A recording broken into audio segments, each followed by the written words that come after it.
Hello to my beautiful people, welcome back to my channel grow with us.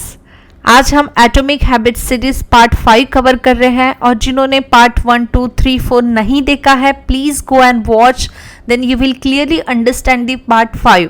आज की video में हम 4th law सीखने वाले हैं, that is make it satisfying. And those who are new to my channel, मेरा नाम दीप्ति जरीवाला है और हम इस चैनल पे लाइफ को अपग्रेड करने के लिए कुछ इंफॉर्मेटिव मोटिवेशनल सुनते रहते हैं। So let's get started. The fourth law of behavior change is make it satisfying। हम इंसान वो बिहेवियर बार बार रिपीट करते हैं जहाँ हम सेटिस्फाई फील करते हैं। बेसिकली हमारा ह्यूमन ब्रेन उसी चीज़ को प्रायोरिटाइज करता है जहाँ हमें इमीडिएटली रिवॉर्ड्स मिलता है। इसे ऑथर ने the cardinal rule of behaviour change के थ्रू समझाया है। अब the cardinal rule of behaviour change says कि what is immediately rewarded is repeated and what is immediately punished is avoided. इसका मतलब यही कि हम वही चीज बार बार रिपीट करते हैं जहां हमें रिवॉर्ड मिलता है और हम वो चीज अवॉइड करते हैं जहां हमें पनिश्ड होता है। अब इसे हम एग्जाम्पल के तौर पे जानेंगे। जैसे कि अगर हमने कोई सेंटेड सोप जो हमें बहुत पसंद है उससे अगर हैंड वॉश करते हैं तो हमें हैंड वॉश की जो प्रोसेस है वो बहुत ही अच्छी लगने लग जाती है और हम बार बार हैंड वॉश करने के लिए प्लेजर फील करते हैं। और उसी तरीके से जब हम जिम ट्रेनिंग करते हैं और फिर उसके बाद पेन होता है तो हम जनरली ट्रेनिंग अवॉइड करने की कोशिश करते हैं क्योंकि हमें वो पनिश लगता है। सो इसी तरीके से ऑथर बोलते हैं कि हम उन आदतों को स्टिक करना चाहते हैं जहां हमें इमीडिएटली सक्सेसफुल होने की फीलिंग आती है, भले ही वो छोटे वे में क्यों ना हो। इसलिए ऑथर बोलते हैं कि जो भी आदत बिल्ड करनी है उसे सेटिस्फाइंग फील कराना है ताकि हम वो आदत बार बार करना चाहें। फ्रेंड्स, किसी भी आदत को सेटिस्फाई कैसे करना और उस आदत को स्टिक करके कैसे रहना है, अभी से हम एग्जाम्पल के साथ जानेंगे। सपोज आप सेल्स पर्सन हैं तो आप एक सेल्स डायरी मेंटेन कीजिए और हर दिन अपने आप को रिवॉर्ड कीजिए कि आज मैंने 5 सेल्स कॉल कंप्लीट किया है और कल मुझे 10 सेल्स कॉल कंप्लीट करना है। The strategy number 2 is make doing nothing enjoyable. When avoiding a bad habit, design a way to see the benefits. जैसे कि आपको बहुत ज़्यादा अनवांटेड चीज़ों में पैसे खर्च करने की आदत है, किसी को बहुत ज़्यादा शूज़ बाय करना पसंद होता है, बहुत ज़्यादा पार्टी करते हैं जो कि बहुत ही बैड हैबिट्स होती है। तो रादर देन दैट एक ऐसा सेविंग प्लान बना लेना चाहिए कि जहाँ पार्टी और शूज़ का पैसा हम सेव कर रहे हो, ये हमें एक अचीवमेंट वाला फील कराता है जो काफ़ी सेटिस्फाइंग होता है। The number 3 strategy is use a habit tracker. Keep track of your habits track and don't break the chain. Friends, habit tracker की वजह से हमारे हैबिट्स ट्रैक होती है और हमें एग्जैक्ट क्लियर डायरेक्शन मिलता है कि हम अभी कहाँ तक पहुँचे हैं और अभी हमें और आगे कितना काम करना है।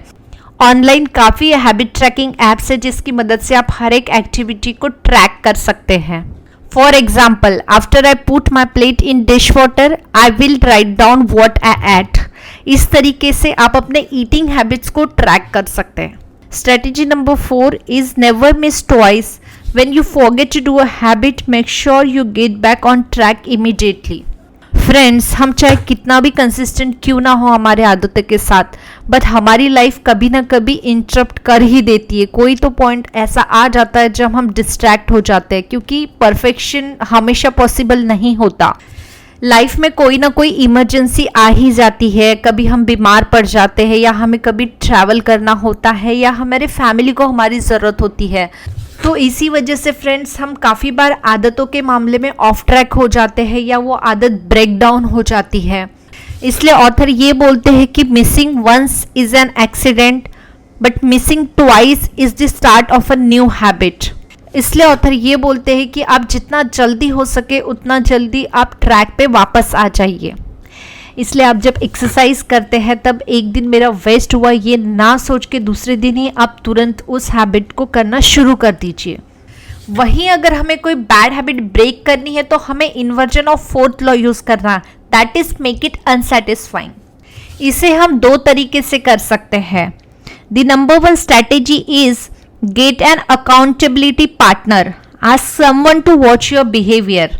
बेसिकली अकाउंटेबिलिटी पार्टनर आपके आदतें बनाने में या छुड़वाने में बहुत ही बड़ा मेजर रोल प्ले करती है। Friends, the number 2 strategy is make the habit contract. अभी ऑथर ये बोलते हैं कि अगर हमें कोई भी आदत तोड़नी है या फिर अगर हमें बिल्ड भी करनी है तो हम किसी अकाउंटेबिलिटी पार्टनर के साथ एक हैबिट कॉन्ट्रैक्ट कर सकते हैं। अब जो कॉन्ट्रैक्ट हो सकता है वो वर्बल भी हो सकता है या फिर रिटर्न एग्रीमेंट भी हो सकता है, जहाँ पे आप कमिट करते हैं कि हाँ मैं ये पर्टिकुलर आदत फॉलो करूँगा, अगर ये फॉलो नहीं होती है तो मुझे ये पनिशमेंट मिलेगी। जब आप इस तरीके से एक एग्रीमेंट बना लेते हैं तो आप जानते हैं कि आपके इस एक्शन के लिए कोई तो अकाउंटेबिलिटी पार्टनर है जो आपके हर एक हैबिट को नोटिस कर रहा है। जब हमें पता चलता है कि हमें कोई देख रहा है तो हमारे लिए एक पावरफुल मोटिवेशन हो जाता है और हम उस हैबिट को ब्रेक करने के लिए या बिल्ड करने के लिए काफ़ी सीरियस हो जाते हैं। Now we will quickly see the summary of the fourth law, how to make any good habit make it satisfying. The number one strategy is use reinforcement. Give yourself an immediate reward when you complete your habit. Number two, make doing nothing enjoyable. When avoiding a bad habit, design a way to see the benefits. Number three, use a habit tracker. Keep track of your habit stick and don't break the chain. Number four, never miss twice. When you forget to do a habit, make sure you get back on track immediately. Now, to break any bad habit, you need to apply the inversion of fourth law, that is, make it unsatisfying. Get an accountability partner, ask someone to watch your behavior. Number two, create a habit contract, make the cost of your bad habits public and painful.